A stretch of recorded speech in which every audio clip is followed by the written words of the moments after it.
When Earth witnessed the slaughter, we answered with fire and fury. Part 1. The Day the Sky Burned.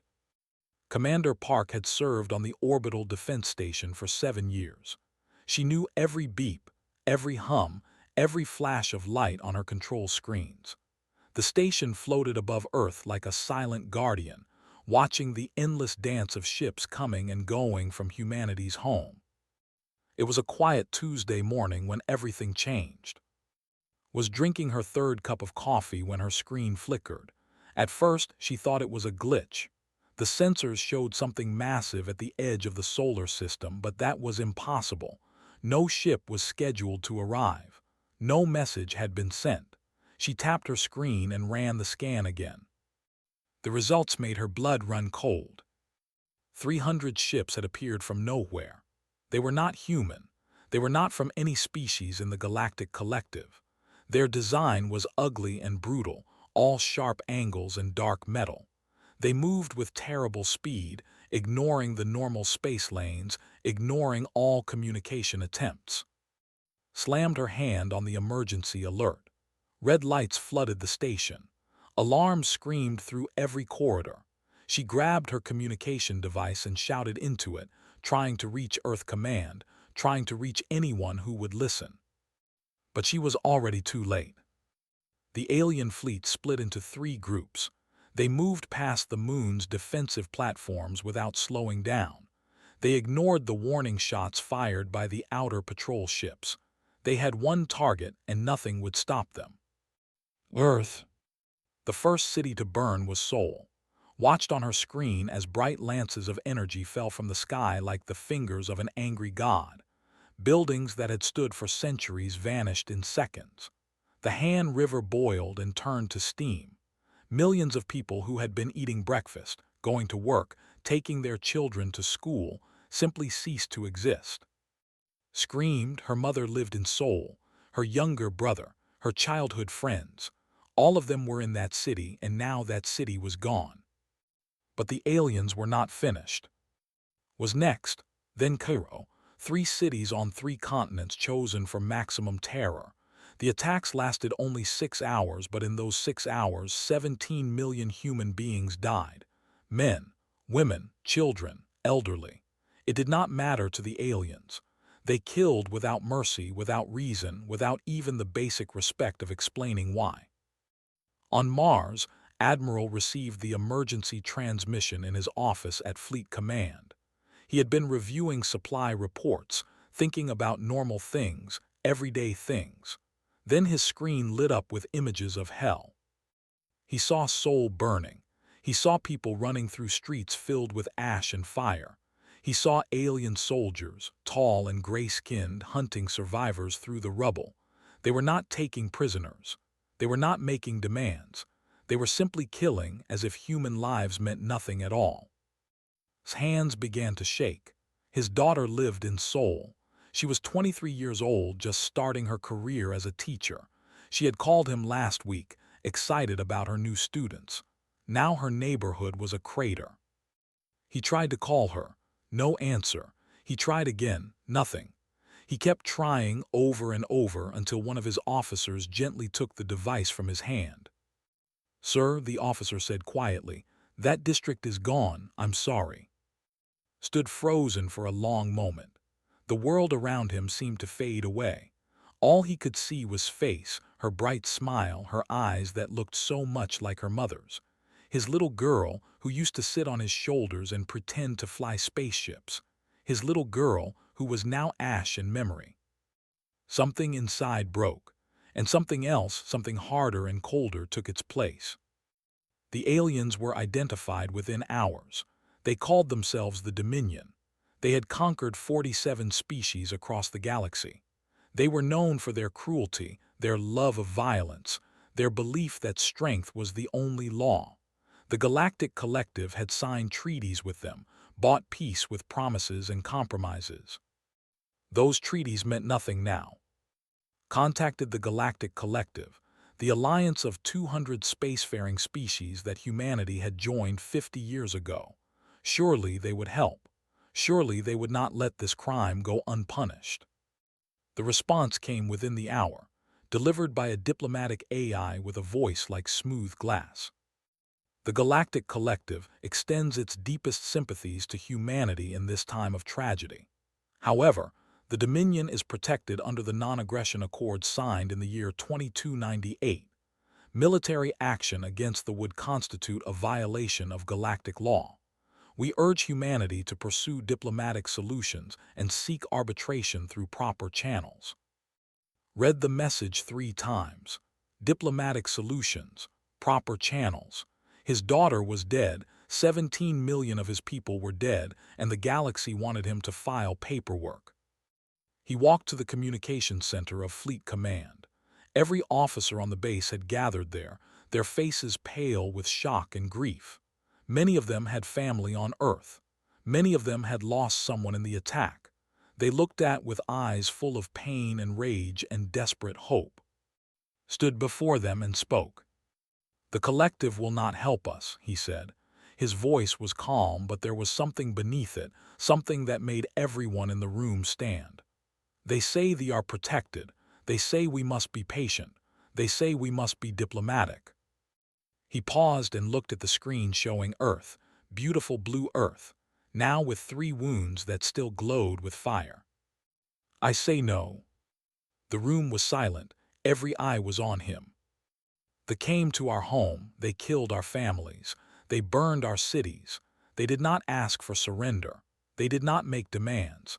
They came to slaughter us for sport because they believed we were weak, because they believed no one would stop them." His voice grew harder. "They were wrong." He turned to his communication officer. "Open a channel, all frequencies. Every human ship, every human station, every human colony. I want everyone to hear this." The officer's hands flew across the controls. Within seconds, his voice was reaching every corner of human space. "This is Admiral of the Terran Fleet Command. Earth has been attacked. 17 million of our brothers and sisters are dead. The Galactic Collective has refused to act. They tell us to stand down. They tell us to accept this slaughter and move on." His eyes burned with cold fire. "I give them a different answer. To the collective I say this, stand aside. To humanity I say this, come home. Every ship, every soldier, every man and woman who can hold a weapon, come home. We have work to do." He ended the transmission and turned to his officers. "Prepare the fleet," he said quietly. "We're going to war." Across the 12 star systems where humanity had spread, people heard the Admiral's words. Miners on distant asteroids put down their tools and headed for their ships. Scientists abandoned experiments that had taken years to build. Traders turned their cargo haulers toward Earth. Old soldiers who had retired long ago put on their uniforms one last time. They had all seen the images. They had all felt the grief. And now they felt something else, something that burned in their chests like a star about to explode. They had wanted to teach humanity a lesson about power. They were about to learn one themselves. When Earth witnessed the slaughter, we answered with fire and fury. Part 2: The Gathering Storm. The galaxy had never seen anything like it. Within 72 hours of Admiral's broadcast, ships began arriving at Earth from every corner of human space. They came in ones and twos at first, then in dozens, then in hundreds. Military cruisers arrived alongside mining vessels. Luxury yachts flew in formation with cargo haulers. Research ships that had been exploring the far reaches of space turned around and raced home at maximum speed. They came because they were called. They came because they were angry. They came because Earth was bleeding, and every human in the galaxy felt that wound in their own heart. Stood on the bridge of his flagship and watched the ships gather. His tactical screen showed their numbers climbing higher and higher. 1,000, 2,000, 3,000. Ships that had never been designed for war were being transformed into weapons. Engineers worked around the clock, welding armor plates onto civilian vessels, mounting on cargo bays, turning peaceful machines into instruments of vengeance. On Earth itself, the occupation continued. The aliens had landed ground forces in the ruins of the 3 destroyed cities, and they were spreading outward like a disease. Human military bases had been hit hard in the initial attack, but not all of them were destroyed. Scattered resistance groups formed in the shadows, fighting back with whatever they had. Captain Iam led one of these groups. He was a quiet man with sad eyes and steady hands, a soldier who had spent 20 years serving in the Terran Defense Force. When the attack came, he had been on leave, visiting his elderly parents in the countryside outside Seoul. He had watched the sky turn red and felt the ground shake from 100 kilometers away. His parents survived, many others did not. Now led the 77th Rapid Response Unit through the ruins of what had once been one of Earth's greatest cities. His soldiers moved like ghosts, striking patrols and disappearing before reinforcements could arrive. They had few weapons and less ammunition, but they had something they did not understand. They had rage. It was during one of these raids that discovered the truth. His unit had attacked a supply depot, expecting to find weapons and food. Instead, they found something that made even the hardest soldiers among them stop and stare in horror. Bodies, human bodies, hundreds of them packed into metal containers like cargo. They had attached tubes and wires to them, draining fluids, harvesting organs. Some of the bodies were still alive, their eyes open but empty, their mouths frozen in silent screams. Had seen war, he had seen death, but he had never seen anything like this. They were not conquering Earth, they were harvesting it. He recorded everything and sent the footage to Admiral. Within hours, every human in the fleet had seen it. The anger that had been burning in their hearts became something else, something harder, something that would not stop until they paid for every drop of blood they had taken. On the research station orbiting Jupiter, Doctor received the footage along with everyone else. She was a quantum physicist, one of the minds of her generation. For years, she had studied fold space technology, the method that allowed ships to travel faster than light by bending the fabric of reality itself. It was peaceful work, scientific work. She had never imagined using her knowledge for war. But as she watched the images of human bodies being processed like meat, something changed inside her. She called her team together. There were 12 of them, scientists from different fields who had worked together for years. They looked at her with the same horror she felt, the same helpless fury. "The fleet is gathering," said. "They will fight they may win, but they have conquered 47 species. They have weapons we have never seen, technology we do not understand. If we fight them with conventional weapons, we may lose." She paused and looked at each of her colleagues in turn. "We need to give our people something more, something that will make them afraid, something that will make sure this never happens again." For the next 3 weeks, and her team worked without rest. They ate at their stations. They slept in shifts. They pushed the boundaries of physics further than anyone had pushed them before, and in the end, they created something terrible. They called it the. It was a device that could destabilize a star. One activation, one command, and a sun would begin to collapse, then explode outward in a wave of fire that would destroy everything in its system. Planets, moons, ships, billions of lives erased in an instant. It was a weapon of absolute last resort, a doomsday device. Hoped it would never be used, but she also knew that sometimes the only way to prevent destruction was to be capable of destruction greater than your enemy could imagine. She sent the plans to Admiral. The device could be built in 3 months. The materials were available. The question was whether humanity was willing to hold such terrible power in its hands. Read the message and felt the weight of it settle on his shoulders. He was not a cruel man.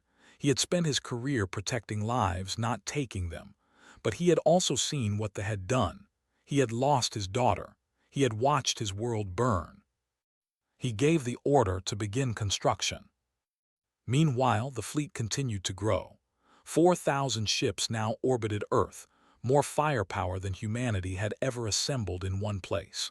Soldiers trained day and night, learning new tactics, preparing for battles that no human had ever fought before. Engineers developed new weapons, new armor, new ways to kill an enemy that had believed humans were weak. On the third week after the attack, addressed his forces. His words were broadcast to every ship, every station, every resistance fighter still hiding in the ruins of Earth's cities. 3 weeks ago they came to our home, they killed our families, they burned our cities, they harvested our dead like animals. His voice was steady, but there was fire beneath the calm. The galaxy told us to be patient. The galaxy told us to be diplomatic. The galaxy told us that they were protected by laws and treaties. He looked into the camera, and every human who watched felt like he was looking directly at them. We are not a patient people. We do not forgive those who harm our children. We do not forget those who murder our brothers and sisters. They wanted to teach us fear. Instead, they taught us hate. Raised his hand, and behind him, the tactical screen showed the human fleet in all its terrible glory. Today we begin our answer. We will go to space. We will break their fleets. We will burn their worlds. We will show them what happens when you awaken the fury of humanity. They came for slaughter. They came for sport. They did not understand what they started. His voice dropped to something cold and hard. We are the fire, we are the fury, and we are coming for them. The fleet began to move. 4,000 ships carrying 2 million soldiers armed with weapons that the galaxy had never seen. They left Earth behind, but they carried Earth with them, in their hearts, in their rage, in their unbreakable determination to make the pay. They had wanted to break humanity. Instead, they had united it. And now, humanity was coming to break them. When Earth witnessed the slaughter, we answered with fire and fury. Part 3. The Breaking of the Dominion. The Dominion had ruled their corner of the galaxy for 3,000 years.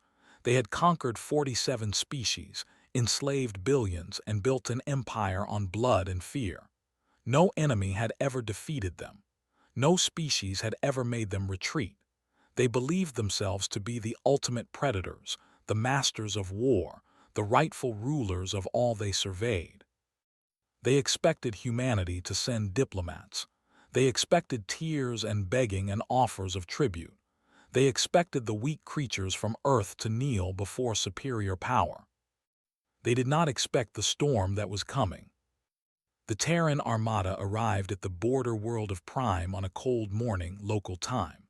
The planet was a military hub, surrounded by 12 orbital stations, protected by a fleet of 200 warships.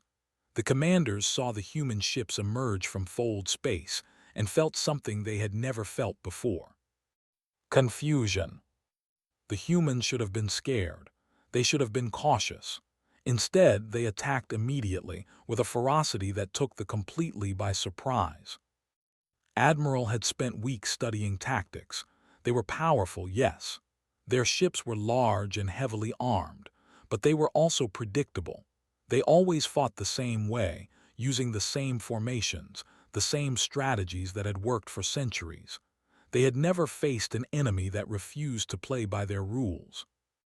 The human fleet split into dozens of smaller groups. They used synchronized micro-jumps, tiny fold space hops that let them appear inside the formations. One moment, a cruiser would be firing at a target 1,000 kilometers away. The next moment, 3 human destroyers would materialize beside it and tear it apart at point-blank range.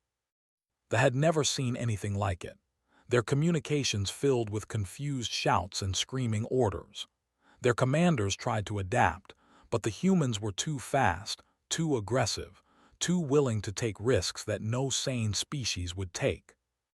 In 11 minutes, the orbital stations of Prime were destroyed. In 30 minutes, the fleet was reduced to scattered debris. In 2 hours, human soldiers were landing on the planet's surface, hunting down the military commanders who had fled their burning ships. Lieutenant Shin flew 73 combat missions in the first 9 days of the war. She was a fighter pilot, one of the best in the fleet, assigned to the carrier's Vengeance. Her small attack craft darted through space like an angry bee, striking vessels and disappearing before they could respond. Was from Seoul. She had grown up in a small apartment near the river, surrounded by the noise and life of the city. Her parents had owned a small restaurant. Her younger brother had been studying to become a doctor. All of them were gone now, erased in the first minutes of the attack. She had painted their names on the inside of her cockpit. Every time she destroyed a ship, she whispered those names like a prayer. "Mom, Dad, this is for you." She was not alone in her grief. Every pilot in her squadron had lost someone. Every soldier in the fleet carried names in their hearts. They had killed 17 million humans, and now those 17 million ghosts were riding with the Armada, demanding justice. The High Command finally understood the danger. They sent envoys to meet with Admiral, offering terms for peace. They would withdraw from Earth. They would pay compensation. They would sign treaties promising never to attack humanity again. Met them on the bridge of his flagship. The envoy was tall and gray-skinned, with cold eyes that showed no emotion. It spoke in a calm voice, as if discussing a business transaction rather than the murder of millions. "The Dominion regrets the misunderstanding," the envoy said. "We are prepared to make amends. Name your price and we will pay it. There is no need for further bloodshed." Looked at the alien for a long moment. He thought about his daughter. He thought about the images from Seoul, the bodies being harvested like crops. He thought about 17 million souls crying out for justice. "You misunderstand," he said quietly. "We did not come here for money. We did not come here for treaties. We came here to teach you a lesson that your species will remember for the next 10,000 years." The envoy's eyes flickered with something that might have been fear. "What do you want then?" Leaned forward. "We want you to be afraid. We want every child to grow up hearing stories about what happens when you attack humanity. We want your civilization to know in its bones that some species should not be touched. Some species will not be victims. Some species will burn your worlds to ash if you give them a reason." He gestured to his guards. "Take this creature away. We have no more words for the Dominion." The war continued. Human forces pushed deeper into space, conquering world after world. They fought hard, but they had never faced an enemy like this. Human soldiers charged into impossible situations without hesitation. Human pilots flew suicide runs without fear. Human engineers created weapons that broke the laws of physics. Sergeant O led one of the most famous actions of the war. His unit was assigned to capture the flagship Worldender, a massive vessel that had participated in the attack on Earth. The ship was defended by thousands of soldiers, all of them willing to die for their dominion. His team numbered only 50.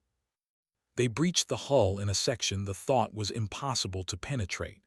They fought through corridor after corridor, room after room, leaving dead enemies behind them. They were larger, stronger, better equipped. It did not matter, and his soldiers fought with something they did not have. They fought with the faces of the dead watching over them. By the time they reached the command center, only 23 of soldiers remained. They burst through the doors and found the commanders waiting for them, weapons raised. But they also found something else. The main screen was playing recordings, videos of the attack on Earth. The commanders had been watching them for entertainment. They had been laughing at the images of human cities burning, human people dying. Stared at the screen. He saw a woman running through the streets of Seoul carrying a child in her arms. He saw a soldier raise his weapon and fire. He saw the woman fall. The child fell with her.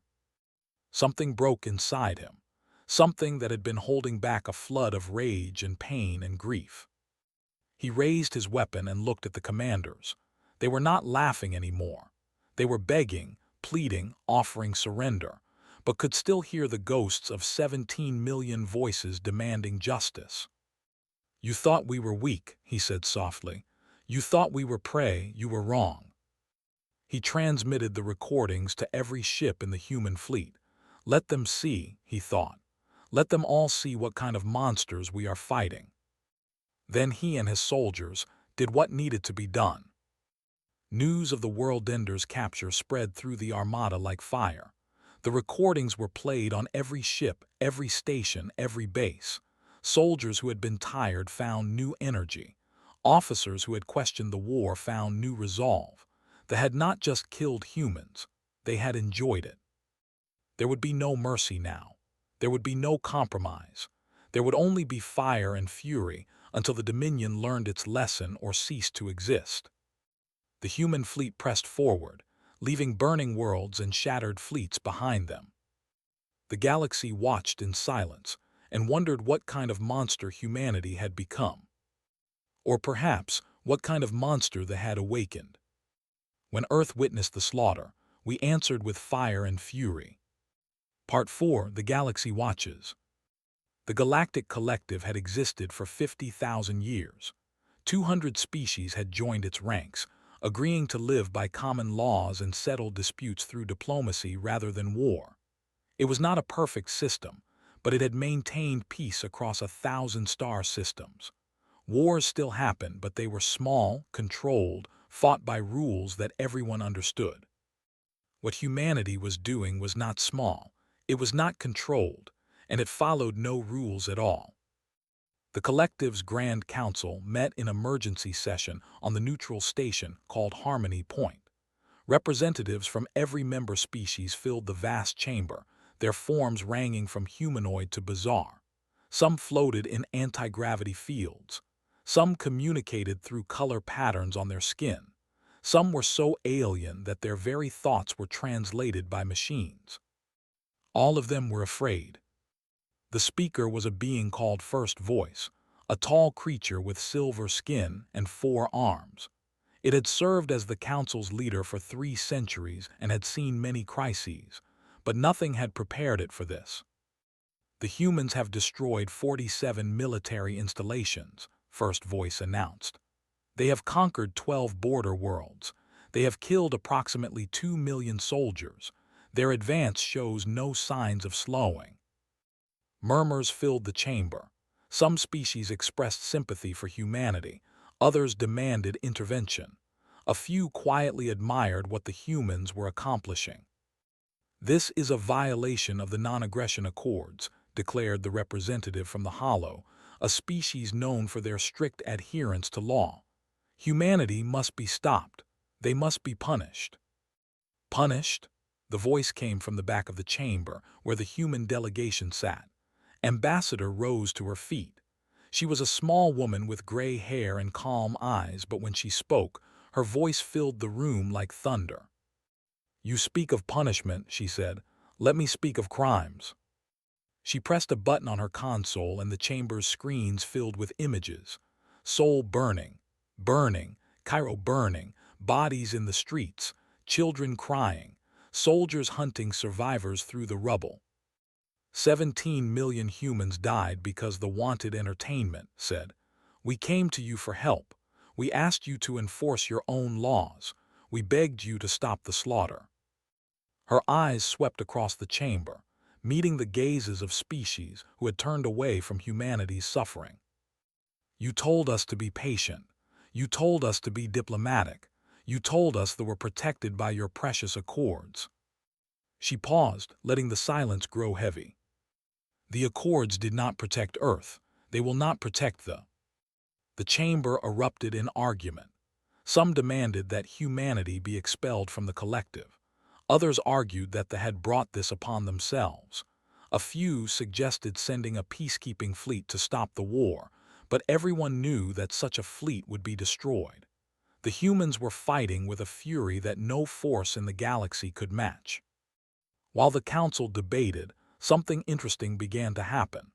Quiet messages started arriving at human command stations. Encrypted transmissions from species who officially condemned humanity's actions but privately wished them success. A species that they had nearly exterminated 2,000 years ago sent detailed maps of defensive positions. The crystalline, who had lost 3 colony worlds to expansion, provided information about weaknesses in ship designs. A dozen other species, all of them victims of aggression over the, found ways to help without being seen. The galaxy was watching, and many of those watching were cheering. Admiral received these messages and understood their meaning. The collective would not help humanity openly, but they would not stop them either. They had made too many enemies. They had bullied and conquered and slaughtered for 3,000 years, protected by treaties that no one dared to challenge. Until now, the human fleet continued its advance. World after world fell. They pulled their forces back, trying to establish defensive lines, but the humans broke through every barrier. They used tactics that no species had ever seen. They took risks that seemed insane. They fought as if they had nothing to lose, because in many ways they did not. After 2 months of war, the Armada reached the Prime was a dark planet, covered in cities that stretched from pole to pole. 12 billion lived there, the heart of an empire that had ruled through fear for 3,000 years.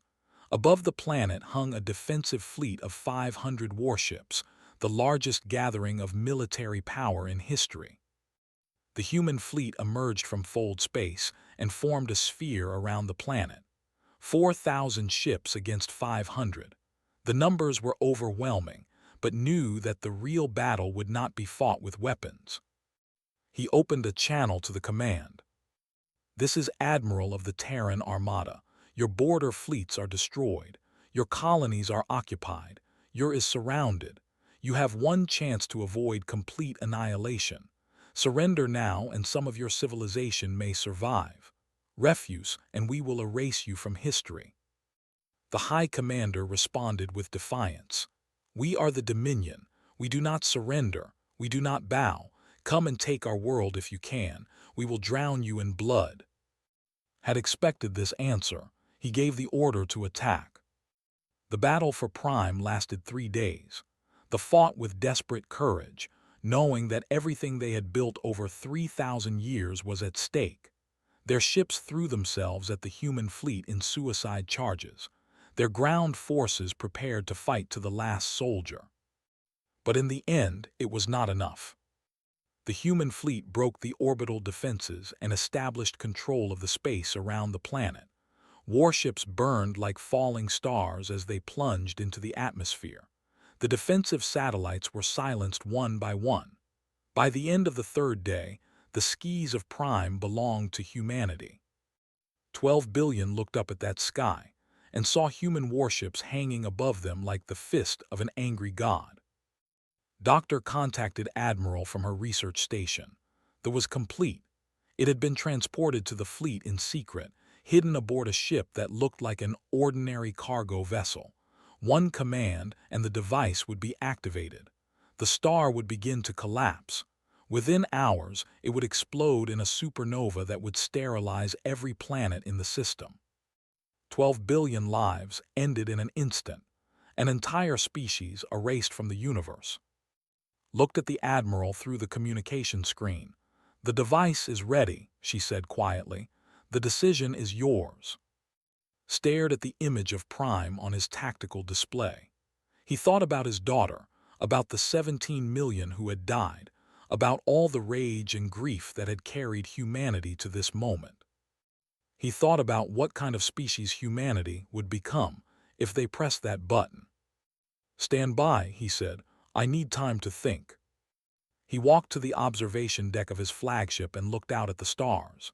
Somewhere out there, billions of beings were watching, waiting to see what humanity would choose. Vengeance or mercy, extinction or justice.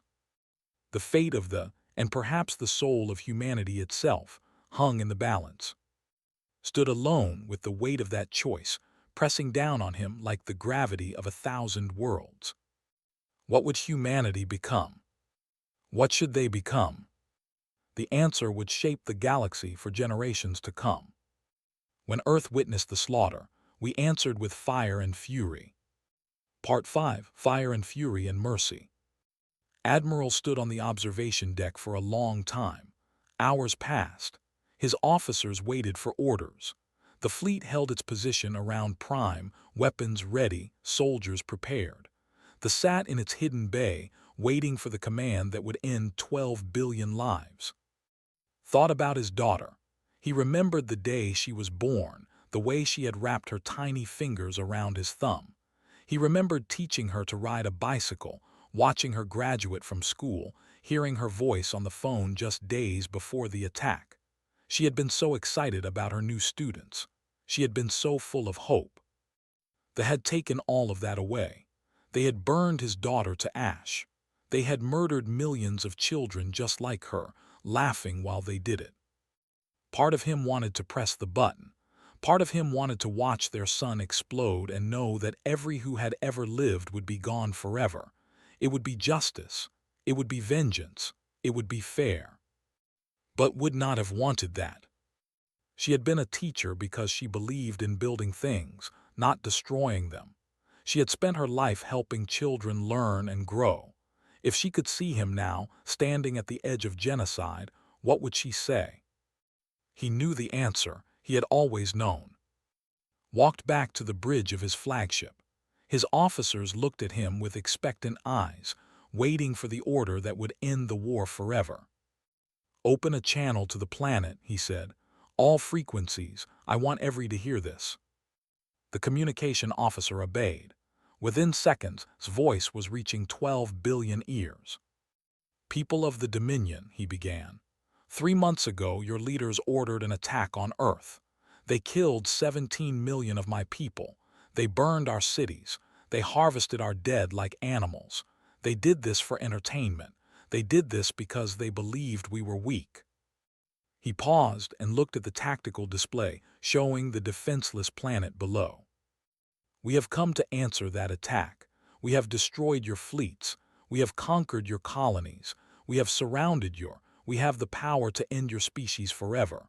One command and your son will burn your civilization to nothing." The bridge was silent. Every officer held their breath. "But we will not give that command." Murmurs of surprise filled the bridge. Raised his hand for silence. We do not murder billions for sport. We do not erase entire species because we have the power to do so. We came here for justice, not genocide. We came here to show the galaxy that humanity is strong, not to prove that we are monsters. His voice hardened. But make no mistake, justice will be served. Every leader who ordered the attack on Earth will be arrested and tried for their crimes. Every soldier who participated in the slaughter will face judgment. The Dominion as a political entity is finished. Your military will be disbanded. Your weapons will be destroyed. Your empire will end. He leaned forward, and his words became cold as space itself. And you will pay, not with your lives but with your future. For the next century, worlds will be monitored by human peacekeepers. Your economy will fund the rebuilding of what you destroyed. Your children will learn the truth about what your leaders did and why it was wrong. You will remember this moment and you will remember it, and they're after them. They will never forget what happens when you attack humanity. He straightened and took a deep breath. This is our answer. This is our vengeance. Not fire, not death, but justice and memory and the knowledge that you were spared because we chose to be better than you. He ended the transmission. For a long moment the bridge was silent. Then, one by one, his officers began to nod. They had wanted revenge. They had wanted to watch the burn, but they also knew that was right. Genocide would not bring back the dead. It would only create new ghosts. The war entered its final phase. Human ground forces descended on Prime, not to slaughter, but to arrest. Every leader who had ordered the attack on Earth was hunted down and captured. Every military commander, every government official, every soldier who had participated in the massacre was brought before a tribunal. Captain I.M., who had survived the occupation of Earth, served as the chief prosecutor. He had seen the horrors of the invasion firsthand. He had watched his soldiers die fighting against impossible odds. He had more reason than anyone to want the dead. Instead, he gave them a trial. The proceedings were broadcast across the galaxy. Evidence was presented. Witnesses. The defendants were allowed to speak in their own defense. It was slow and difficult and often painful, but it was fair. It was justice. The verdicts came down one by one. Some were sentenced to death for their crimes. Others received life imprisonment. A few were acquitted when the evidence showed they had been following orders against their will. The process took months, but when it was finished, the galaxy knew the truth about what had happened on Earth. Doctor watched the trials from her research station. When the final verdict was delivered, she walked to the bay where it was stored. She looked at the device for a long time, thinking about what it represented: the power to destroy a civilization, the temptation to use that power for revenge. Then she began the process of dismantling it. Her team worked for weeks, taking the weapon apart piece by piece. When they were finished, the components were scattered across different research facilities, separated by thousands of light years. They would never be used. The temptation would never return. A reporter asked her why she had destroyed something so powerful, smiled sadly and shook her head. "We could have ended them," she said. "We had the power, we had the right. They murdered our people and we could have murdered them back." She paused. "But that is not who we are. That is not who we want to be. They killed 17 million humans because they saw us as animals. We proved them wrong by showing mercy. That is what separates us from them. That is what makes us human." 1 year after the attack on Earth, Ambassador addressed the reformed Galactic Collective. The Dominion had been dissolved. New representatives from the former worlds had been admitted to the Council, promising to live by different rules. Humanity had been granted a permanent seat on the Security Council, the first species to receive such an honor in 10,000 years. Stood before the assembled representatives, her gray hair shining under the lights, her calm eyes surveying the chamber. 1 year ago, our world burned. 17 million of our people died. The galaxy told us to be patient. The galaxy told us to accept our suffering and move on. She smiled, and there was steel beneath the warmth. We did not accept. We fought back. We destroyed the power that had hurt us. And then, when we stood at the edge of genocide, when we had the chance to erase an entire species from existence, we chose another path. Her voice filled the chamber. "You feared what humanity would become when we were angry. You thought we would turn into monsters, that our rage would consume us. You were wrong. Our rage carried us across the stars, but our humanity brought us home. We answered slaughter with justice. We answered cruelty with mercy. We showed the galaxy that strength and compassion can exist together." She raised her hand, and the screens behind her showed images of Earth rebuilding, new towers rising from the ashes of Sol, children playing in parks that had been craters, life returning to a world that had been wounded but not broken. "Let this be remembered," said. "Earth burned and we rose from the ashes, not as monsters, not as conquerors, but as humans. We carry our fire and fury with us always, but we choose when to unleash it. We choose to be better than those who hurt us." She looked at the representatives, species who had watched humanity's war with fear and wonder. The thought we were weak. They learned otherwise. Let everyone in this chamber, everyone in this galaxy, understand the truth about humanity. We do not start wars, but we finish them. We do not seek enemies, but we destroy those who attack us. And we do not forget. Her final words echoed through the chamber and out across the galaxy. "Hurt our people and we will answer with fire and fury. But spare our people, trade with us, live beside us in peace, and you will find no better friend in the universe. That is our promise. That is our warning. That is humanity." The galaxy remembered. They did not test humanity again. And somewhere in the rebuilt streets of Seoul, a new school opened its doors.